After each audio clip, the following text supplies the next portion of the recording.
Համաձայնագիրը քննարկվել է ազգային ժողովի եվրոպական ինտեգրման հարցերի մշտական հանձնաժողովում, հնչել են մի շարք հարցեր հանձնաժողովի անդամների կողմից, մասնավորապես պարոն Գևորգյանի կողմից հարց է բարձրացվել այս առաքելությունների մանդատի վերաբերյալ, թե մենք երկար քննարկեցինք, բայց հետո պարոն Գևորգյանը դուրս եկավ, այդպես էլ քննարկումը չավարտվեց։ Ես կուզենայի այս ամբիոնից, ինչքանով որ ես եմ հասկացել հարցը, շարունակել այդ քննարկումը մանդատի վերաբերյալ, տեսեք, Եվրոպական միությունը 1993 թվականի Մաստրիխտի համաձայնագրով ֆորմալ իր գործիքակազմը դարձրեց ընդհանուր արտաքին եւ անվտանգային քաղաքականությունը, այսինքն մշակվեց համակարգ ԵՄ անդամ պետությունների ընդհանուր անվտանգային քաղաքականություն ունենալուն ուղղված մի բան, որ առաջ չկար, իսկ 2009 թվականի Լիսաբոնի համաձայնագրով նույնը արվեց ընդհանուր անվտանգային եւ պաշտպանական քաղաքականության վերաբերյալ, այսինքն ձևավորվեցին համակարգեր, մեխանիզմներ, որոնք թույլ տվեցին Եվրոպական միության խորհրդին միաձայն որոշումների դեպքում ունենալ Եվրամիության տարածքից դուրս քաղաքացիական եւ ռազմական առաքելություններ եւ նման առաքելություններից յուրաքանչյուրի համար Եվրոպական միության խորհուրդը կայացնում է առանձին որոշում, ինչպես դիցուք դուք տեսաք Հայաստանում քաղաքացիական առաքելություն տեղակայելու որոշման դեպքում, դրա երկարացման դեպքում, ինչպես տեսաք այս տարի, եւ դրա մանդատն էլ սովորաբար տրվում է կամ հյուրընկալող պետության կողմից, կամ ՄԱԿ-ի անվտանգության խորհրդի կողմից, հատկապես ռազմական առաքելությունների դեպքում դա ավելի տարածված է, ինչպես օրինակ Բոսնիայում Եվրամիության զինվորական ռազմական առաքելության դեպքում, եթե չեմ սխալվում, նաև միջերկրական ծովում, ուրեմն Լիբիայի ափերի մոտ ծովային ռազմական առաքելություն կա, այնտեղ ահաբեկչության դեմ պայքարող, կանտրաբանդայի դեմ պայքարող եւ այլն։ Այո, պարոն Մինասյան, ճիշտ եք, նման մի նամակ ենք ստացել, այնտեղ կա փոքրիկ վրիպակ, թարգմանական, ուրեմն համաձայնագրի 4-րդ, ասեմ ինչի մասին է խոսքը, որ իմանաք, համաձայնագրի 4-րդ բաժնում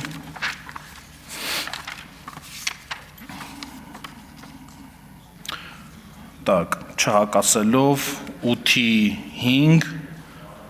եւ անգլերեն տառերով and 12-3 թարգմանական վրիպակ է եղել, and անգլերեն բառը կփոխարինվի եւ հայերեն բառով, մենք դիտությունը, քանի որ հեղինակը կառավարությունն էր, մենք դա չէինք կարող մեր նախաձեռնությամբ ուղղել, կառավարությունը արդեն նամակը ուղարկել է եւ հիմա քարտուղարությունը դրանով զբաղվում է։ Մի քանի խոսք կուզենայի ասել հարցի քաղաքական կարևորության մասին, հարգելի գործընկերներ, տեսեք,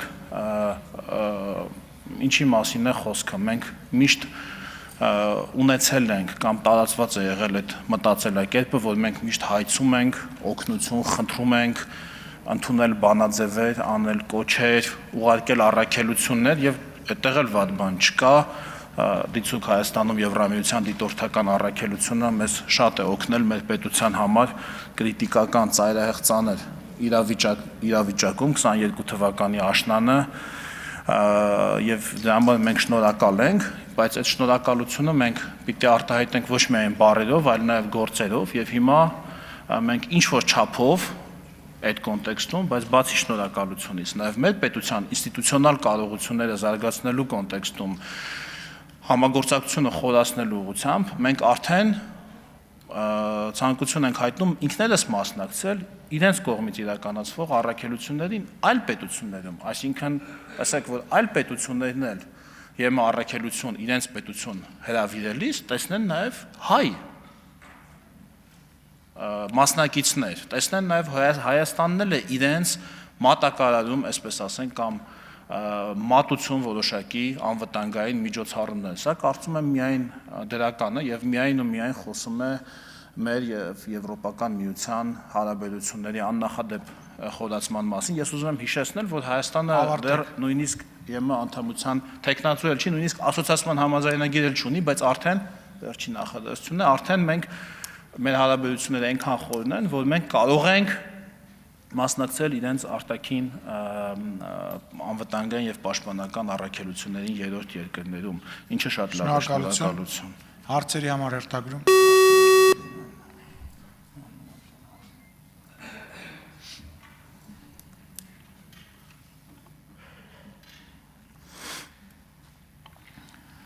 Արծիկ Մինասյան, համեցեք։ Չէ, Գեղամ Մանուկյան, համեցեք։ Պարոն Եղան, նախ յետխորհրդային երկրներից տեղյակ եք, որ երկրներ ունեն նմանատիպ համաձայնագրեր Եվրամիության հետ, եւ երկրորդ, ճգնաժամային նման գործողությունների համար, երբ որ ասում եք այստեղից ուժեր են գնալու, ընդհանրապես պատկերացում կա, թե ինչի մասին է խոսքը, արտակարգ իրավիճակների փրկարար ծառայության ստորաբաժանում, զինված ուժերի ստորաբաժանումներ, խաղապահ բրիգադից, օրինակ ՄԱԿ-ի հովանու ներքո խաղապահ առաքելության դեպքում գործում է խաղապահ բրիգադը, որը հատուկ կարգավիճակ ունի։ Նախատեսվում է արդյոք ինչ որ ստորաբաժանումների առանձնացում նման խնդիրների իրականացման համար։ Շնորհակալություն, պարոն Մանուկյան, երկրորդ հարցի վերաբերյալ դա արդեն ամեն պետության որոշելիքն է, տվյալ դեպքում Հայաստանի Հանրապետության, դա գործադիր մարմինը արդեն կորոշի եւ իրենք ավելի լավ, այսինքն նախարարությունները, եթե տվյալ դեպքում լիազոր մարմինը ներքին գործերի նախարարությունը, իրենք կորոշեն, թե ինչ ձևաչափով մասնակցել առանձին ստորաբաժանման, թե արկա ստորաբաժանումներից որևիցե մեկից, ինչ վերաբերում է տեսակներին, համաձայնագրում հստակ ասվում է, որ վերաբերում է այն համաձայնագիրը վերաբերում է այն գործողություններին, որոնք կարող են ներառել Եվրոպական միության մասին համաձայնագրի 42.1 եւ 43.1 հոդվածներով սահմանված խնդիրները, այն է 42.1-ը ժամանակ չեմ ունենա, մի քանի բառով 43.1-ը ասեմ, զինաթափման գործողությունների, ձեզ հետաքրքրող մաս էլի, մի անգամից անցնեմ ռազմական, մարդասիրական, փրկարարական, ռազմական խորհրդատվության, հակամարտության կանխարգելման, խաղաղապահ գործողությունների, ճգնաժամերի կառավարման շրջանակում մարտական ուժերի առաջադրանքներ եւ այլն։ Ահա այս է Եվրոպական միության մասին համաձայնագրով այն գործողությունների շրջանակը, որի շրջանակում կարող են տեղի ունենալ ռազմական առաքելություններ, մնացածը արդեն որոշվում է տվյալ յուրաքանչյուր դեպքում առանձին որոշմամբ։ Արձագանք։ Պարոն Եղանյան, չեմ հարցնում, որովհետև պարբերաբար Նիկոլ Փաշինյանի կողմից հնչում է մի արտահայտություն, որ Հայաստանի Հանրապետության զինված ուժերը Հայաստանի սուվերեն տարածքից դուրս որևէ գործողություն չեն իրականացնելու։ Հիմա ձեր հիշատակած այդ հոդվածի մեջ կա զինաթափում եւ նաեւ հակամարտություն, որը նշանակում է նաեւ չի բացառում ռազմական գործողություններ։ Այդ դեպքում ո՞րոնց է տեղավորում այդ տրամաբանության մեջ մեր զինված ուժերը Հայաստանի սահմաններից դուրս որևէ բան չեն իրականացնելու եւ տվյալ դեպքում զինված ուժերի X ստորաբաժանումը մասնակցի որևէ զինված հակամարտության կանխարգելման կամ ուղղակի ներքաշվի զինված հակամարտության մեջ։ Շատ հանգիստ, պարոն Մանուկյան, խոսքը ամեն խոսք ունենում է կոնտեքստ, ասված վերաբերելի մի որոշակի երևույթի, հա, եթե դուք կոնտեքստից խոսքերը միշտ կտրեք,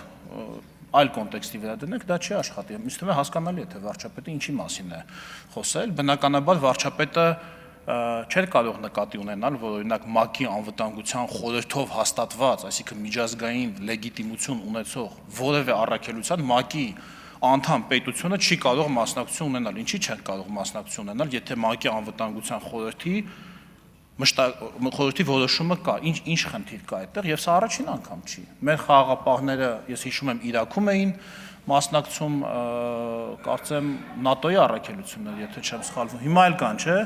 Ուրեմն Իրաքում, Կոսովոյում, երբ Աֆղանստանում էին մասնակցում եւ բնականաբար հասկանալի եւ բնականաբար վարչապետի ասածը չէր կարող վերաբերելի լինել օրինակ առաքելությանը Կոսովոյում կամ Իրաքում կամ Աֆղանստանում հասկանալի է, որ մեր տարածաշրջանի մեր հարևանների հետ հարաբերությունների կոնտեքստում է դա ասել։ Հիմա դա Շնորհակալություն, Եղոյան, Պարզա, պարոն Մինասյան համեցեք։ Պարոն Եղոյան, նամակ որ ստացել եք, փաստեք, որ այնտեղ խոսքը չէր գնում միայն տեխնիկական այդ վիպակի մասին, առասարակ գնահատական էր տրվում, որ հայերեն թարգմանությունը անորոշության բարձրաշան ունի եւ իրավակ իրար պրակտիկայում մեկնաբանության տեսակետից խնդրահարույց է, սա կարևոր մի դիտարկում, որը իսկապես մենք էլ որ նայում ենք հայերեն տեքստը, բավական անհասկանալի բաներ կա, բայց կոնկրետ հարց Ուկրաինայում Եվրամիությունը իրականացնում է հիմա ռազմական առաքելություն, թե ոչ, այո, իրականացնում է, ապա այս համաձայնագիրը կարող է դառնալ հետագայում Հայաստանի համար առաջադրման, նման առաքելության մասնակցության առաջադրման իրավական հիմք եվրոպական երկրների կողմից։ Եթե հիմա ասում եք, որ Հայաստանը կարող է ցանկացած բան կամավոր արտահայտել, այդ ժամանակ արդեն դառնա պարտադիր, թե ոչ։ Ես ճիշտ հասկացա, դուք հարցում եք կարող են արդյոք Հայաստանին ստիպել, հա, դա հարցը, կամ պարտադրել, մասնակցել, նույնն է, էլի առաջադրել, ոնց կարող են առաջադրել, ամեն պետություն ինքն է որոշում իր առաքելությունը, որ պետություն ուղարկի այն մանդատի շրջանակում, որի շրջանակում որ գործում է այդ առաքելությունը,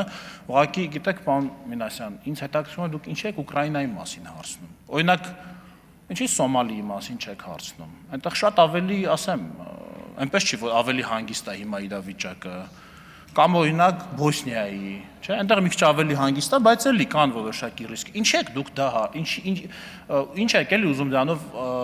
ակնարկած լինեք, որ կարող է պատահի սա ստորագրվել է նրա համար, որ հատուկ Հայաստանը գնա այնտեղ մասնակցի, ոչ։ Դրա համար չի ստորագրվել, ստորագրվել է նրա համար, որ Հայաստանը ունենա հնարավորություն մասնակցելու Եվրոպական միության առաքելություններին, որին կմասնակցի։